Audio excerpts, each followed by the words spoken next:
आज जो अगरतला में हमारे टिपरासा स्टूडेंट्स के साथ हुआ है, उससे मुझे गुस्सा भी आता है, दिल में चोट भी लगता है और दुख भी लगता है। हमने क्या मैसेज भेजा है, गवर्नमेंट ने क्या मैसेज भेजा है कि अगर students if they want to talk about the future, अगर students want to have the right to decide in which Cockburrock script they want to write in, the government will not listen to you. अगर हम अपना भविष्य के बारे, अगर एक छात्र अपना भविष्य के बारे अपना डिसीजन लेना चाहता है तो हम आपका बात नहीं सुनेंगे।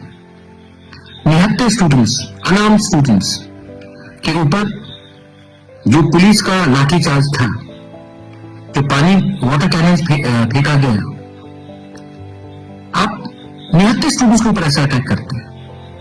ये क्या ज्यादा एक्सेसिव पुलिस फोर्स नहीं था? गवर्नर ऑफ त्रिपुरा हमसे नहीं मिलता है, स्टूडेंट से नहीं मिलता है। आप 2 मिनट नहीं दे सकते हमारे स्टूडेंट के डेलीगेशन से मिलने के लिए?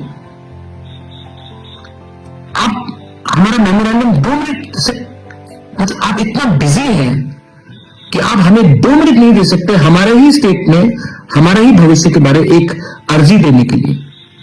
आप राजभवन में बैठते हैं तभी भी 2 मिनट हमें नहीं दे सकते। The governor is a emissary of the government of India. Your job is to be neutral, but you can even give us 2 minutes. आज जो हुआ है, हमारे औरत स्टूडेंट्स, विमेन स्टूडेंट्स के ऊपर अटैक किया गया, मारा गया। क्या बिगाड़ा है उन्होंने किसी का? अपने ही तो भविष्य के बारे में बात कर रहे हैं। ये आज जो हुआ है, I condemn this incident and I strongly request the government of India, the state government, to consider the demand of Roman script in Kokborok. अगर आपने नहीं किया तो आने वाले दिन में हमारा जो मूवमेंट है अधिकार का, वो और मजबूत होगा। वेलाइनो हम भाई खुलूंगा।